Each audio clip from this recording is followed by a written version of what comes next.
I have an extremely expensive and well-built Toyota Tacoma, and it is my mission to get the independent front suspension to flex hopefully at least as good as my wife's very partially built Jeep Gladiator. I think that there's a big stigma with IFS systems, and today, if we're successful, I'd like to prove that you can get independent suspension to flex just as good, or at least close to as good, as a straight axle truck. We basically have 4 hurdles that we need to overcome in order to make this truck flex like a solid axle truck. God, that is so dirty. The first one is subframe. Unfortunately, this is something that I don't plan on addressing in this truck, but if you're watching this and you want to do like a budget IFS build, this is something you could totally do. If you're capable of doing a solid axle swap and like building everything yourself, you're definitely capable of building like long travel IFS yourself. You just need to go online, you need to educate yourself, see, like take a look at what other people have done. And one thing you're gonna notice is if you look at Ultra 4 cars and stuff that are doing IFS, IRS, the subframes are like this wide instead of this wide. And that gives you the ability to put a nice long arm on there, which is going to make it flex and make it travel way, way better. So that brings us to the second hurdle, which is control arm length. We're not gonna be able to do anything to address our subframe. I just don't wanna do that on this truck because we're way past that. But our control arm length, the Marlin Crawler RCLT HD, pushes the mounting surface out 3.5 inches per side. So with just the Marlin Crawler setup, our wheel mount surface to wheel mount surface is 7 inches wider. Well, that's good because what that does is it maximizes the amount of travel that you get out of the coilover. So even though the coilover is gonna see the same stroke as it would with a factory arm, because you're moving the tire out farther, that equals more distance up and down with the same amount of stroke. On top of that, I sold a Land Cruiser so that I could afford to do this. I bought a set of portals, and that gives us, I believe, another 3.5 inches. It's either 3.25 or 3.5. Let's just say 3.5 because it's easy math. So what that's done is that's made this 14 inches wider than stock in the front, wheel mount surface to wheel mount surface. This gives us the flexibility to then do the next thing that I want to try to take advantage of in order to maximize our travel in the front. Well, I guess the third hurdle to cross would be our control arm geometry. And we've already fixed this with the portals. If you have a lift kit on an IFS truck and you see that your arms are down like this, you're gonna have hardly any down travel. And then whenever you need up travel, it's gonna like basically scrub the tire as it's going out in that radius. And you're gonna notice that you can get up travel, but it's harder to get up travel than it should be. And it's because you're scrubbing that tire. So we're starting out with our control arms like parallel, which is awesome. So that gives us a nice even up and down.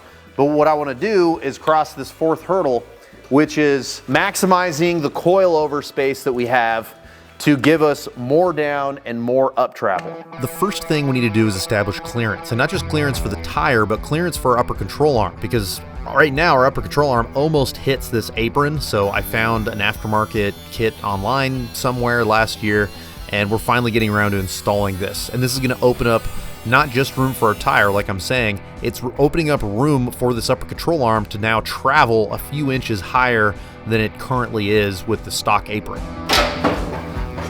Professionally cut off. This is the very time-consuming and sometimes expensive part of maximizing what you can do with any suspension on any off-road truck. Even if you have a straight axle truck, going through, cycling your suspension, seeing where your limitations are, figuring out if you can get more up travel and more down travel just by changing out to a different shock or by trimming this or that, moving your bump stops, moving your limit straps. This is the tuning process that we are entering into.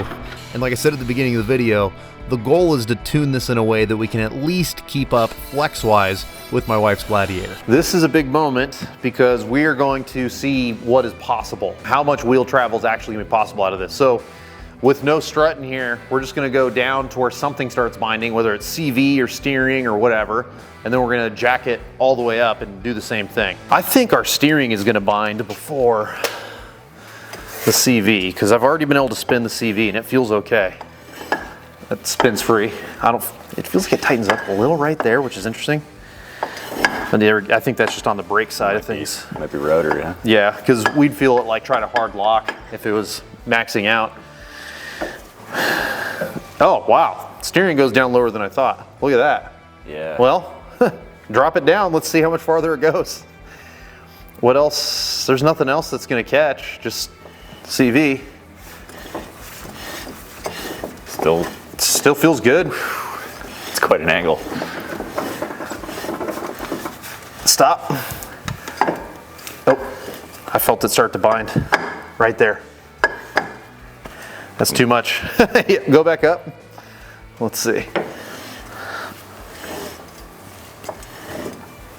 I feel it bind just a little bit, so let's go up a little bit more. Right there. See how that feels? That feels great.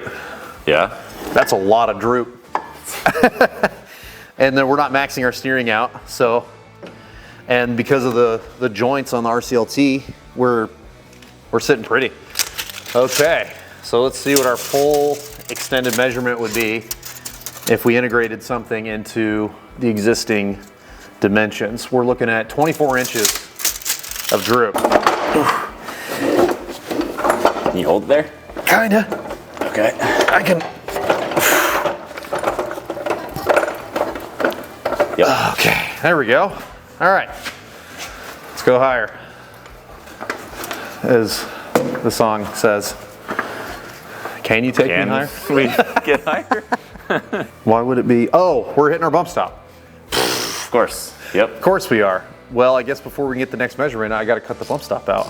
I'm sure you can predict what the next little bit of this video is going to look like. We're pulling the spring tension out of the system. We're then cycling the suspension all the way up, all the way down. We're figuring out what kinds of things are in our way. Can we chop and move it? And in a few cases, definitely. But then we're going to eventually get to the point where we're going to have something that we can't change. Right now, we're looking at the coilover being the biggest linchpin as we cycle the suspension, because we can move our bump stop wherever we need it, and we can move our limit strap wherever we need it. But the stroke and the collapsed length of our coilover is a very big deal.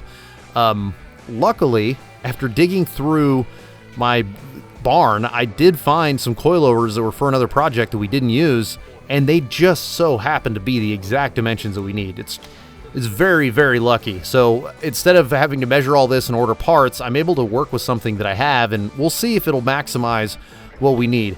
We're basically going to go from a strut style 5-inch stroke coilover that's made to just bolt into the Tacoma to a universal style coilover, like a true coilover that is a 7-inch stroke. And that extra 2 inches of stroke is probably going to yield about 4.5 inches or so of extra travel at the tire, which is awesome. So now we just need to figure out a way to adapt it, and I have some ideas.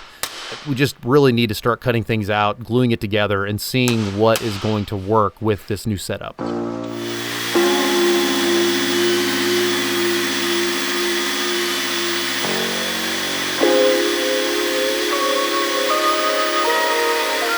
As somebody who is constantly building all of my own stuff, sometimes that is worth your time. This is not. If you're watching this and you have a Tacoma and you're thinking maybe I'll build a little adapter plate, don't do it. It is not worth your time if you can find a coilover that already has the little top plate up top.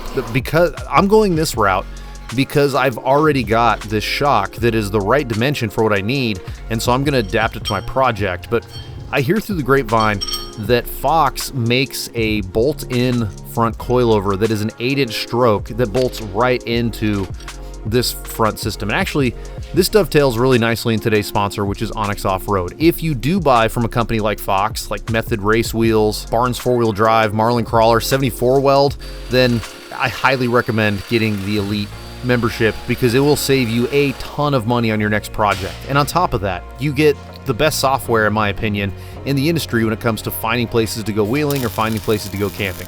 Heck, I even figure out where the property lines are where I live using the app. It's very, very handy for a number of different things. And if you sign up for an Onyx membership, make sure you click through one of my links or scan this little barcode on your screen right now, and it'll help our channel out a ton.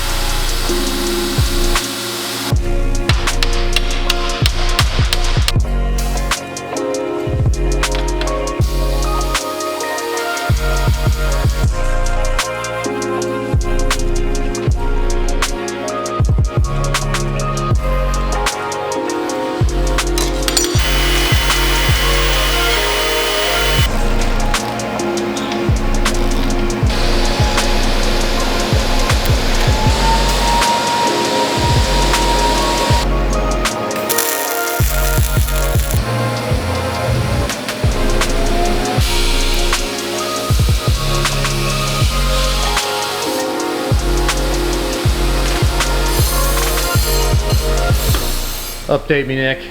How are we looking? Well, we got our compressor mounted Oh, nice. and our little 6 gang. With the inner fender being flat on all surfaces and nothing being like weird stamped around, it sure does make things easier to mount. Oh yeah, It looks good. Looks cleaner for sure. a little more space. Hell, we'll see a little more space once we modify that air box, huh? Yeah. So, oh, that doesn't look too bad for the snorkel path. You are gonna have to munch 2 different surfaces though to get it in there, aren't you? Yep. Well, if you need to cut squares, dude, cut squares. Whatever we got to do. Don't worry about it being like super tight. We just need it to be airtight. So, I'm digging it. I have a feeling that I'm gonna have some plasti welding in my future to make all this work. But this is what I've been working on, and I'm sure you can see why, because now I'm not restricted to the very expensive Toyota Tacoma struts. They're incredibly expensive. They're really good. But as soon as brands have to make a little hat like this, it just seems like they'll add $1,000 onto what should not be that expensive. So now I can run a real coilover, like a more universal sized coilover, as long as it fits the dimensions that we need, and I can adapt it to that strut tower. The good news is, if this isn't enough, let's say that in the future I decide that I want to go even crazier, basically completely reinvent the front fenders, because I've already clearanced the crap out of the front fenders, but to get to the next step, we'd have to go crazy in order to be able to get any more up travel than we're already gonna have. But I have the flexibility still where I could chop out the top of the strut tower that's in there and we could just add a hoop, because the work we did on those inner fenders opened it up enough where we have a lot more flexibility on the way that we mount things. But I think that this is the appropriate next step. We've got 2 more inches of throw in this coilover than we did in the ones that I just pulled off. And I didn't have it wasn't like uncapable before. It was a great truck before. So I'm very curious if this is gonna have the same amount of flex as my Gladiator, my wife's Gladiator rather. We just won't know until we actually get the springs for it and flex it all out.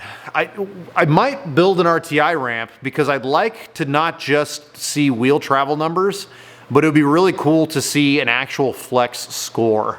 So we'll table that conversation for later. But for now, I am going to add these. These are spare unpainted hardware that I had up in my bulk bins.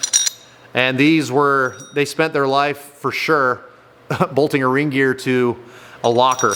But now I'm gonna tack those on there to where we can turn them into studs. And then our little adapter is gonna be that much easy to install and uninstall.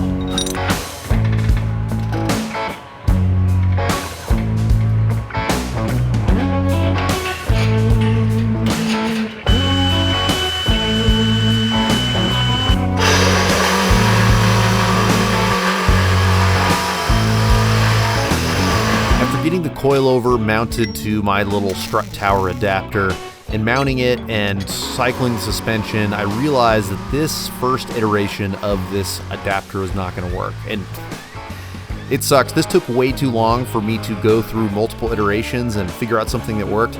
But the problem that I was having is that I had this longer coilover, which I was very excited about. But basically, when I found that with the first generation of this adapter that I made, or the first iteration, I should say, I was putting the CV in bind whenever it was at full droop. So that means that I would have to limit some of that out. Well, and at the same time, I wasn't getting as much up travel as I would like. So what I needed to do was basically make it to where I could stuff this coilover up through the mounting section of the strut tower. And that was really complicated because there was not a lot of room to do that up there. Now I could have cut the top of this factory strut tower out and put like a hoop over it, just bend up a quick hoop and stuff. But I want the flexibility to, if like this didn't work and I realized that I needed different valving or something for the coilovers, I like the idea of being able to just mount the old setup right back in here so I could at least move the truck around the property and it's not just taking up space in my shop. So I'm, at this point, wanting to get this to work. And after a whole bunch of trial and error and different designs and whatnot, I was able to put together an adapter up top that was slim enough and that would make it to where I could basically stuff the top of this coilover through the small hole that is in the top of this strut mount.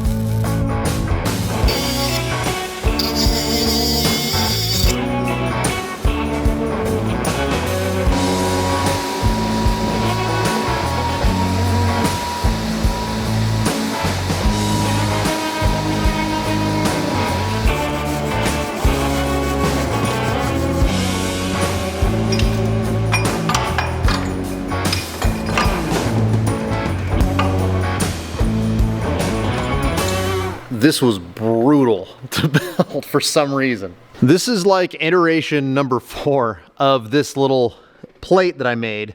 The challenge was, if we wanted to, we can't bolt it through up here in place. So that means that I had to make this in a way where everything was small enough to fit inside of this little circle that's on this factory mount. And so I had to countersink our hardware on both sides in order to get it small enough to where we could bolt it on ahead of time and get it up there. I was hoping to do it the easy way, which was just 2 tabs on bottom, but we just lost too much travel that way. So that's why I decided to go this way. And it's built in a way that we do still have movement up there. We do still have room for travel. And this is exactly where that bolt needs to be. So I can't remove the coilover without removing this little adapter plate we made. But it works. I'm so excited that it works. So now we can move on to assembly so that we can build our TI ramp. One more final challenge for a project like this is spring rate. And because our motion ratio is completely different from like the factory motion ratio, our spring rate is going to be a little more difficult to dial. But luckily, AccuTune, they sent some springs for us to try so that we could get things dialed and at least have a spring rate that's close enough that we can decide if we need to change it.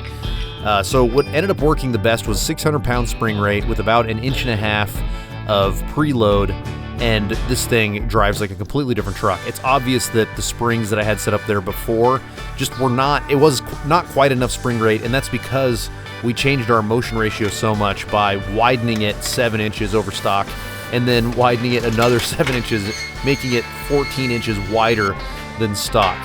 So now, now that we have the right springs in there and I've pumped it up with some nitrogen, we're ready to hit the ramp and see how everything looks.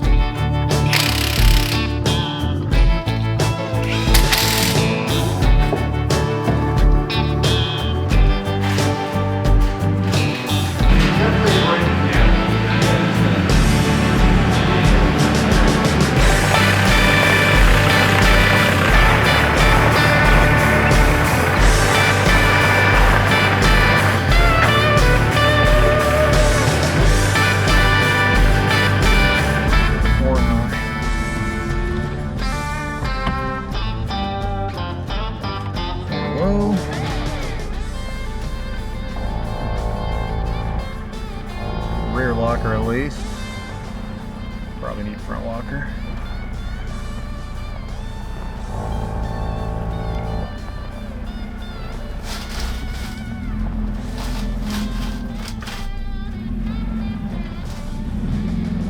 Let me know if that rear tire comes off the ground.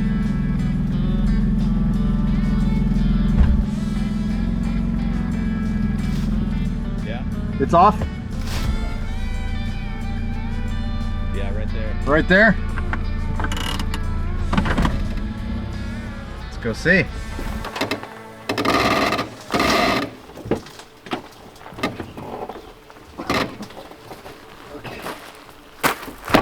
Oh!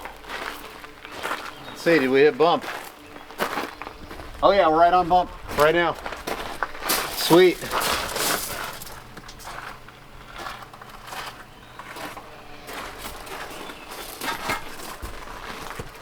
Dude, we really reduced the amount of flex from here to here. Look, you can still see it. Yeah. But before, I'm serious, it was like 1.5 inches of difference. Like, it was crazy. But now, that's probably, I don't know, 1/2 inch difference? Maybe 3/8 or something? At least the bumper's not digging into the rest of the truck or anything. So that's good. Nice. I don't think we're gonna be able to, unfortunately we won't be able to get full droop test on this, but we can at least like give ourselves a score. And hey, our thin-walled ramp is holding up great. It's only 1/8 inch thick. That's strong because of this design, not because of material thickness. I dig it. Well, should we pull a measurement and then we can get a score? Yeah. You happy with that amount of up the ramp? I mean, this is so much better than it was. And considering that we've got portals that are pushing the tire 4 inches lower than usual, this is a lot of stuff, I would say. I'm running the Tacoma back up this ramp because I want it to be nice and straight and get as accurate of a number as possible. And also, I need to make it super clear as to what we're measuring here for people who don't fully understand. I know that I'm comparing the IFS to a straight axle and saying I can make IFS flex like a straight axle. I think that you can see that we clearly are maximizing what you can do with IFS.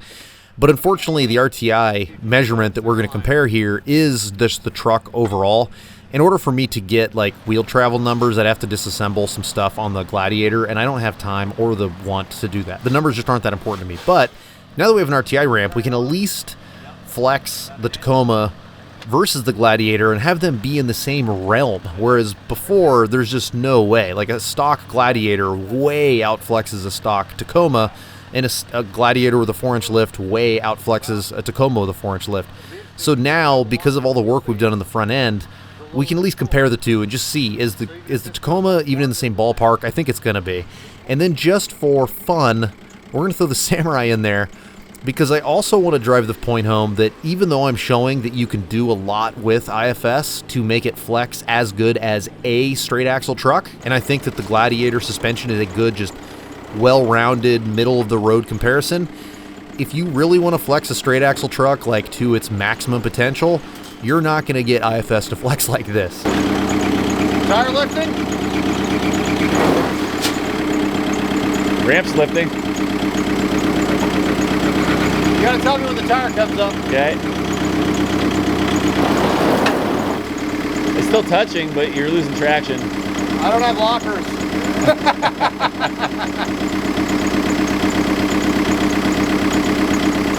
I can try to get the rear lock. No lockers. Well, we'll put an S1 then. Man. That sucks I don't have lockers on here yet. Soon. Because it's just dug. Well.